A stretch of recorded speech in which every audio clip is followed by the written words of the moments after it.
Praise the lord. ఈ సమయంలో మరొక ప్రాజెక్ట్ మనం చూస్తున్నాం.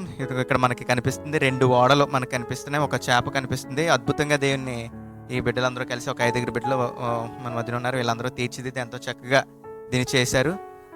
ఇది యోనా కథ మనకు కనిపిస్తుంది, మనకు తెలుస్తుంది. యోనా యొక్క స్టోరీ అనమాట. జరిగినటువంటి చరిత్ర, యోనా జీవితంలో దేవుడు చేసినటువంటి ఆ కార్యాలని ఇప్పుడు వీళ్ళు వివరిస్తారు. అసలు ఎందుకు ఈ ప్రాజెక్ట్ చూస్ చేసుకున్నారు, వీళ్ళు దీని నుండి మోరల్ ఏమి నేర్చుకున్నారు అనేది మనం ఇప్పుడు విందాం. ముందుగా వీళ్ళ పేర్ల గురించి మనం తెలుసుకుందాం. 1 by 1 మీ పేర్లు చెప్పండి. Praise the lord. నా పేరు Paul Sathvin. Praise the lord. My name is Selviraj. Praise the lord. నా పేరు ప్రవీణ్. Praise the lord. నా పేరు వెంకటేష్.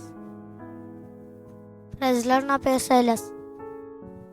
Praise the lord. వీళ్ళ పేర్లు విన్నారు కదా. ఓకే, వీళ్ళు చూస్ చేసుకున్నటువంటి ఈ ప్రాజెక్ట్, ఈ యొక్క నిర్మాణం, సో ఈ యోనా స్టోరీ మనకి ఈ విధంగా చూపించి ప్రాక్టికల్గా ఎలా ఎక్స్ప్లెయిన్ చేయబోతున్నారో మనం ఇప్పుడు విందాం.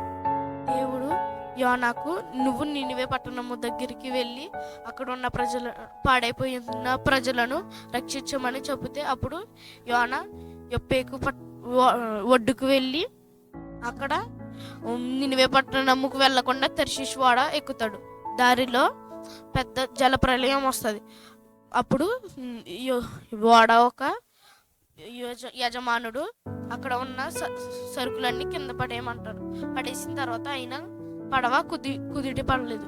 అప్పుడు యోనా అక్కడ ఓడలో ఉన్న వాళ్ళందరూ చీటీలు వేస్తారు. అప్పుడు ఒక చీటి యోనా దగ్గరికి వెళ్తుంది. అప్పుడు యోనా, ఇదంతా నా వల్లే, నన్ను సముద్రంలో పడేయమంటే అప్పుడు ఈ ఓడలో ఉన్న వాళ్ళు సముద్రంలో పడేస్తారు. అప్పుడు దేవుడు ఆజ్ఞ ప్రకారం చేప వెళ్ళి యోనాను మింగేస్తుంది. 3 రోజుల తర్వాత మళ్ళీ దేవుడు ఆజ్ఞ ప్రకారం చేప నినివే పట్టణంలో పడేస్తుంది. అప్పుడు పడేసిన తర్వాత యోనా వెళ్ళి నినివే పట్టణంలో పాడైపోయిన ప్రజలను రక్షించాడు. దేవుడు ఇచ్చిన ఆజ్ఞల ప్రకారం మనం చేయకపోతే మనకు కూడా ఇలా సమస్యలు వస్తాయి. కాబట్టి దేవుడు ఇచ్చిన ఆజ్ఞను మనం చేయాలి. దేవుడు మనకి చిన్న పని ఇచ్చినా మనకి ఎక్కువగా ఆశీర్వదిస్తాడు.